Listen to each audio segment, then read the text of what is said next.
With Taro Yamamoto, Yohei Miyake seeks volunteers and donations as he perceives his election campaign as a massive collective art project with the people. Yohei Miyake, a reggae rock musician, owner of a small shop that sells carefully selected humane and environmentally conscious products, decided to run for the upper house election for the second time. And this will be a grassroots campaign starting on June 22nd. The voting day is July 10th. Is voting enough? Is the question here about the election in general. Can we really mature the democracy with just going out to the polling station to write names on a piece of paper and throw it into a box?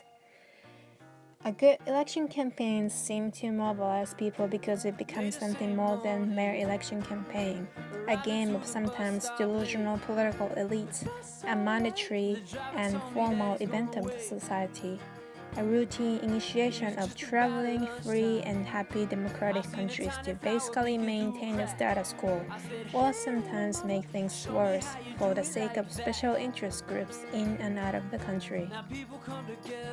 Very recently, in the United States, even though the struggle continues, people experience that they can pour their energies into the political campaign and make it more intrinsically important during Bernie Sanders' campaign.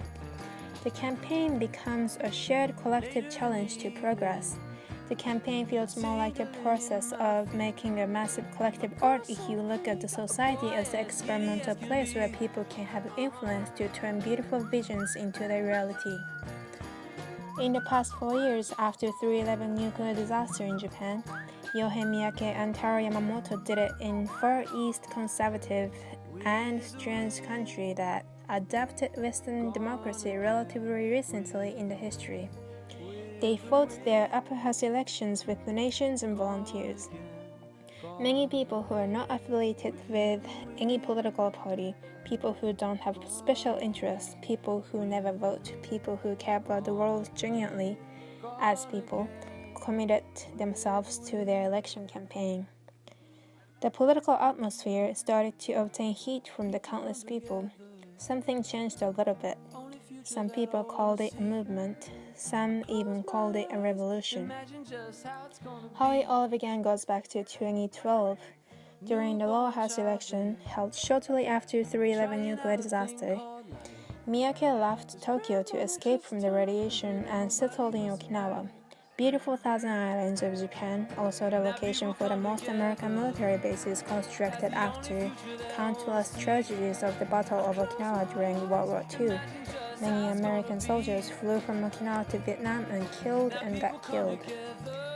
Miyake, who had already tried many forms of activism against nuclear power, witnessed Taro Yamamoto running for lower house election all alone, giving anti-nuclear speeches in public, in a bulletproof jacket in the heavy backlash from the Japanese mainstream society, especially from the pro-nuclear power cluster.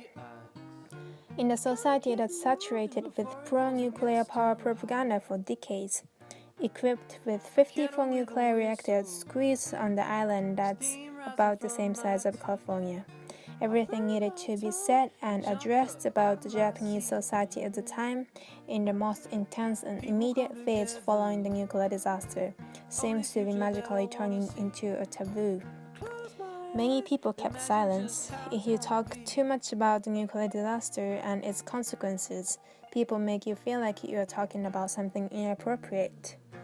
You somehow become weird or even dangerous, and they will never tell you why. And people just stop talking about it so they can just not talk about it. Ignorance is bliss. Yamamoto was one of the people who chose to break the silence and the taboo. Miyake thought that Yamamoto was going to die or get killed if he fights all alone like that.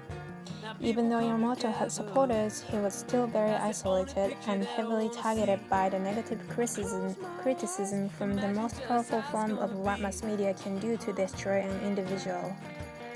Miyake promised that he'd also become a candidate to support him to fight together, and also realized running as a candidate was one form of the activism he had never done. In 2013, Miyake kept the promise and ran for the upper house election. He ran as a musician. He named his campaign Senkyo Fest. Senkyo means election in Japanese.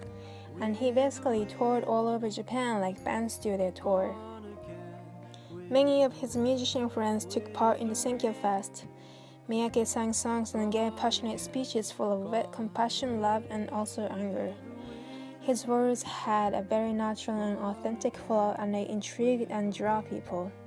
His brave act gave a phenomenal sensation and penetrated the suffocating undemocratic political atmosphere of Japan with new possibilities and visions.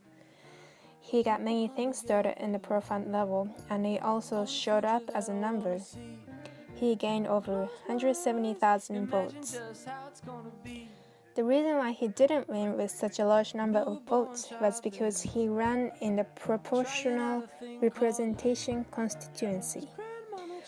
With that system, bigger the party, you are more likely to win, even with small number of votes. He was a Green Party nominee in 2013. The party was too small to get him elected at the time. This time, he is going to run as a non-affiliated candidate in a small constituency in Tokyo area. For the upper house election, preventing the pro-constitutional reform candidates to obtain 2/3 of the seats is a major agenda of Miyake and many other candidates who oppose the direction of the right-wing ruling parties.